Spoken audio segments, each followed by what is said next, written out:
Hello, welcome to Module 2. I hope you all are getting the hang of being an online student.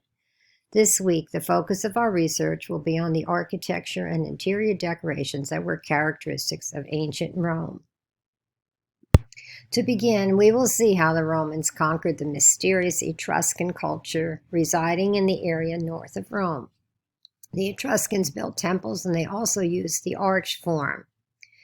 The Etruscan temples were made of wood and set on a podium. These structures had a deep porch, terracotta roof tiles, and statues on the roof.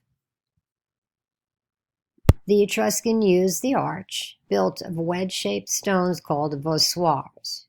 We know about the Etruscans from their underground tombs. The tombs had corbelled roofs that made a vault-covered space on the interior. The interior walls of the tombs were decorated with frescoes or paintings in the plaster. The Etruscan wall paintings showed images such as banquet scenes and others of hunting and fishing scenes. The Romans conquered the Etruscans and other far-reaching lands. They built roads, used concrete and rounded arches to provide amenities for Roman citizens of the empire.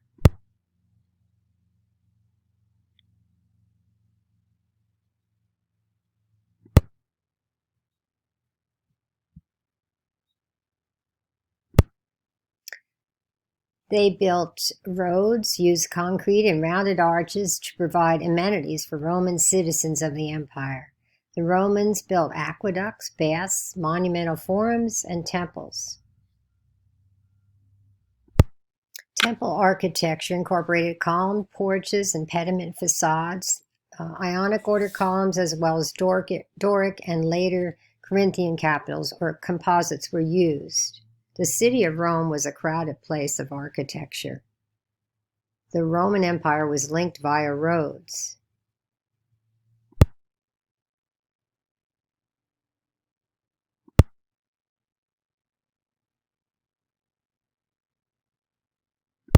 Roman temple architecture had columned porches and pediment facades. Some temples were rounded and called tholos. I'll try to get a picture of that for you now. And most had decorative friezes on the exterior.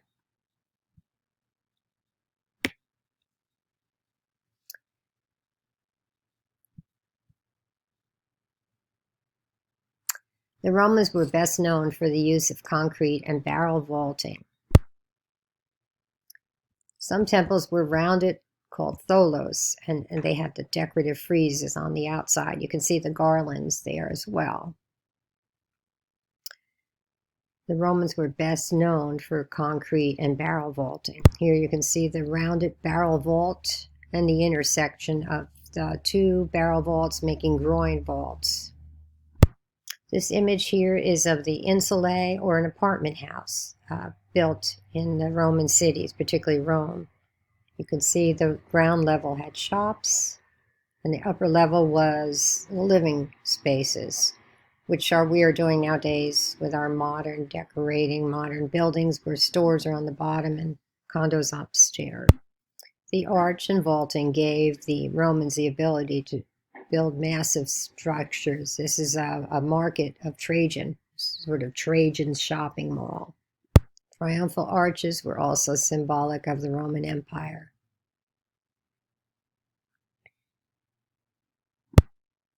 Here's the Forum, Trajan's Forum, and it was a place for markets, a basilica for like law courts, libraries, temple.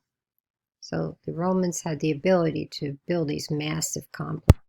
Evidence of the living conditions and home decorations of the ancient Romans was found in the excavation of the city of Pompeii.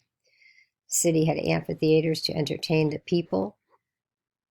The Roman house, or domus, was used for business and living.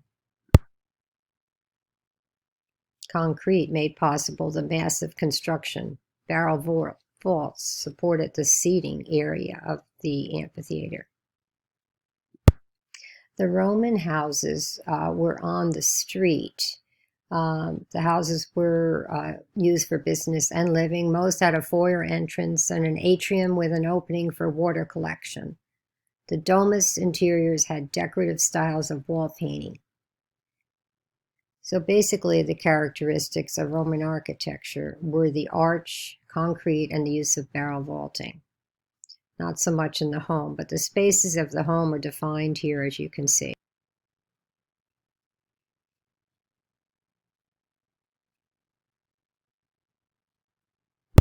Here's an image of the second style wall painting. So you can see that there was landscape painting, there was architectural elements painted on the walls, there's floral scenes, figural scenes.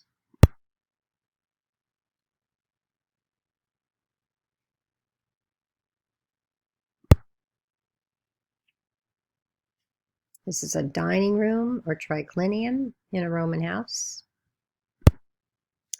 The use of the Roman arch allowed for the building of forums, large meeting halls, markets, arched city gates, apartment houses, and more. All architecture in ancient Rome served as propaganda to promote the emperor and the empire. The main structure that carried influence throughout the empire, even to the east, was the basilica.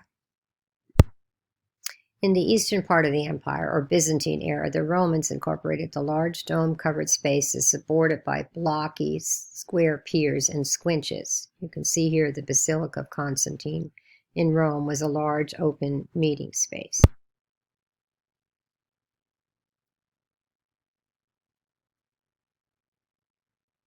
This is an example of a large basilica from the early empire. In the east, the Romans incorporated the large dome-covered spaces that were supported on blocky piers and squinches, as you can see as an example here in Hagia Sophia in Constantinople, present-day Istanbul.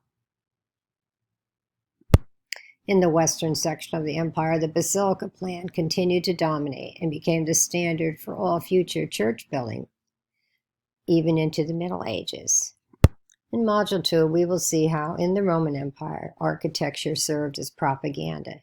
Inventions such as concrete and domes were characteristic of Roman innovations in architecture and building structures. Roman houses were used for business and were decorated with brightly frescoed walls. Roman architecture went on to influence all classical architectural styles in the future. So be sure to read the assigned chapters in the text and all pages on Canvas. Remember, there is a discussion board assignment to answer an initial post by Thursday midnight and then respond to 2 classmates by Saturday midnight. There is also a written assignment due Saturday midnight. So good luck for week 2, and I will be in touch on the discussion board.